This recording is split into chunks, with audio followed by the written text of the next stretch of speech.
Recibir aquí en cabina al doctor en economía e investigador del CIAD, Luis Huesca Reynoso, hoy con un tema que siempre genera mucha polémica, ¿no, doctor? El IVA, ¿cómo impactaría una posible reforma fiscal al IVA en el bolsillo de las y los mexicanos? Buen día, bienvenido. Buen día, Niria. Saludos a toda tu audiencia en el estado y fuera también, ¿no? Porque se escucha por redes, una Por red redes social, ¿no? sociales también, ¿no? La tecnología, pues, ¿no? Que juega también en ese aspecto a nuestro favor. Hasta en Argentina me dicen que los escuchan. Ah, qué bueno. En Buenos Aires. Seguramente gente que pues se va y gente que no quiere perder ese contacto con su tierra, ¿no? Seguir informándose de lo que acontece por acá. El IVA, compártanos por favor, el IVA siempre genera mucha polémica, ¿no, doctor? Así es, el impuesto al valor agregado, el IVA, que es un impuesto que tiene varios matices y sobre todo en la cuestión de diseñar políticas Uh-huh. que recauden más y mejor, es decir, de la mejor manera posible sin afectar tanto el bolsillo, porque afecta finalmente el bolsillo de los que lo pagamos. Y el IVA lo pagan todos. Uh-huh. El IVA en los países más desarrollados y sobre todo allá en Europa tiende a ser alto. Uh-huh. Y en estos países se cobra menos impuestos directos, es decir, al esfuerzo, al trabajo. Y recaudan más los gobiernos de los impuestos indirectos. Uh-huh. Es decir, es el mercado el que deja que se acomoden las cosas para que la gente decida cómo voy a gastar y por lo tanto pago el impuesto en el consumo. Uh-huh. Esta manera de estarlo viendo cuando los países y las sociedades y los trabajadores van mejorando su nivel de vida, como ya va siendo el caso de México, ¿no? Vemos que ya la pobreza es un poco menor, hay muchas carencias todavía, se necesita mucho aspecto de mejorar Pero está seguridad avanzando, pues, ¿no? social, claro. Y en estos países lo que han hecho, y fue el caso sobre todo de España, de los últimos más recientes en Europa que hicieron reformas al IVA, muy, muy agresivas, es decir, se fueron con aumentos que tenían ellos IVA, hablamos de los años, de mediados de los años 80 del siglo pasado, tenían IVAs que eran como similar al de México actualmente, de 15%, 16%. O sea, no aumentaban desde los 80s. No aumentaban, sin embargo, claro, 10, 15 años después, la Unión Europea les dijo, bueno, vas a entrar a la Unión. Se llamaba Comunidad Económica Europea en aquel entonces, y España tuvo que hacer ajustes Para poder entrar. para poder entrar. Y uno de ellos Uh-huh. era generar los ingresos suficientes y cobrarlos de la mejor manera, incluso a tal grado que podía bajar la desigualdad Uh-huh. en la población. Entonces doblaron las tasas de IVA casi al 32% para productos que son de lujo.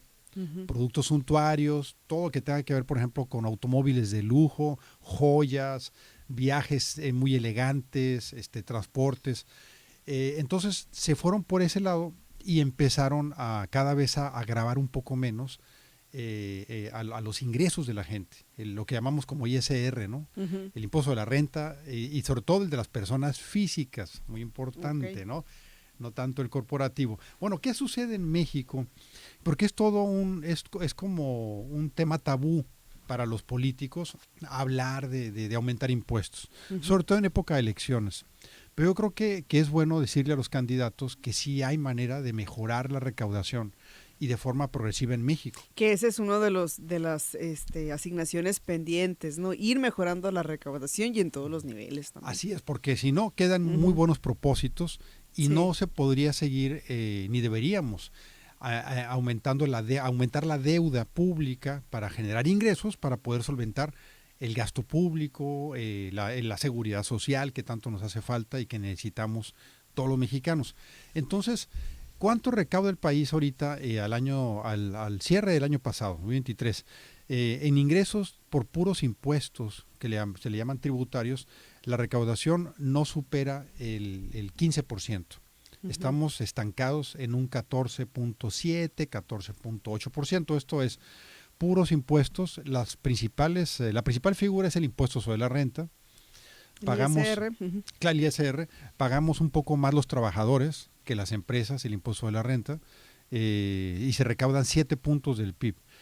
Es la principal figura. Le sigue el IVA con alrededor de 4.5 puntos del PIB. Entonces vemos que está bajito del ISR, pero ¿qué sucede? Que se calcula que del IVA por las tasas y exenciones y tasas cero que existen actualmente, esencialmente en medicinas y en alimentos no procesados. Todo, cuando vamos al súper y compramos alimentos, sobre todo todo lo que sean alimentos y que no estén procesados, no tienen IVA. Pues bueno, es nada más por mantener estas tasas en México se deja de recaudar casi la mitad del impuesto. Válgame. Casi la mitad, sí. Podría ser tan recaudador como el ISR.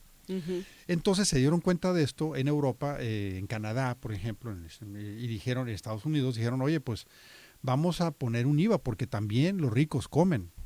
Ah, claro, y están los alimentos, ¿no? El Claro, IVA, pues, ¿no? y gastan también mucho más, compran más que los pobres. Ahora, el problema es que los pobres, la clase baja, destina gran parte, casi la mitad de su ingreso se les va en alimentos. Entonces, ¿cuánto estaría afectando? Y es donde tenemos nosotros un estudio muy constante que estamos actualizando en el CIAD para estar evaluando esta situación. Y resulta que primeramente vemos que en ciertos casos el 10% de menores ingresos en México podría estar soportando casi la mitad del pago de IVA en sus compras. Eso no es bueno. Pero cuando observamos lo que se puede lograr de recaudar por el resto de grupos que no son pobres, que no somos pobres, pues resulta que se recaudan pueden recaudarse 4 puntos más del PIB. Y no hablamos de ponerle 16% de IVA a alimentos, no. Se habla de tasas más modestas, de un 5%, por ejemplo. Y este ejercicio nos dice, pues, lo siguiente.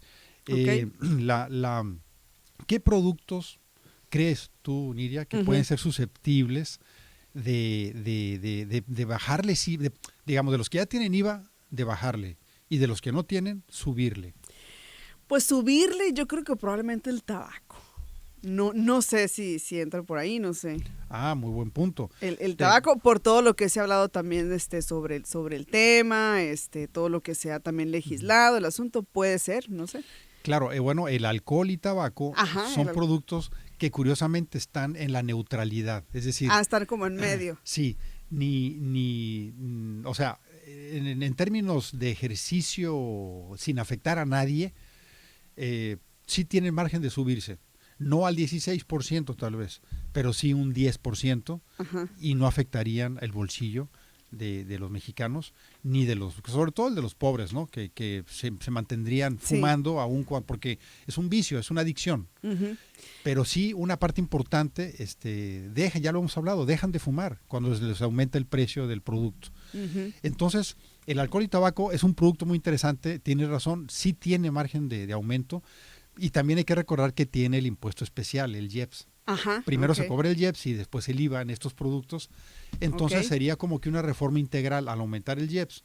Indirectamente el IVA va sobre una base más alta con IEPS, entonces va a aumentar el precio el del producto y va a aumentar la recaudación del Estado. Ese es un buen producto. Otro que tal vez a algunos no les guste, pero aquí sale en el ejercicio que sí merece aumento, son los comer fuera, los restaurantes. Los restaurantes, ¿no? Y todo lo relacionado con turismo tiene actualmente un margen de aumento en México del IVA. Eso ayudaría también de forma progresiva a aumentar la recaudación sin afectar el bolsillo de los más pobres.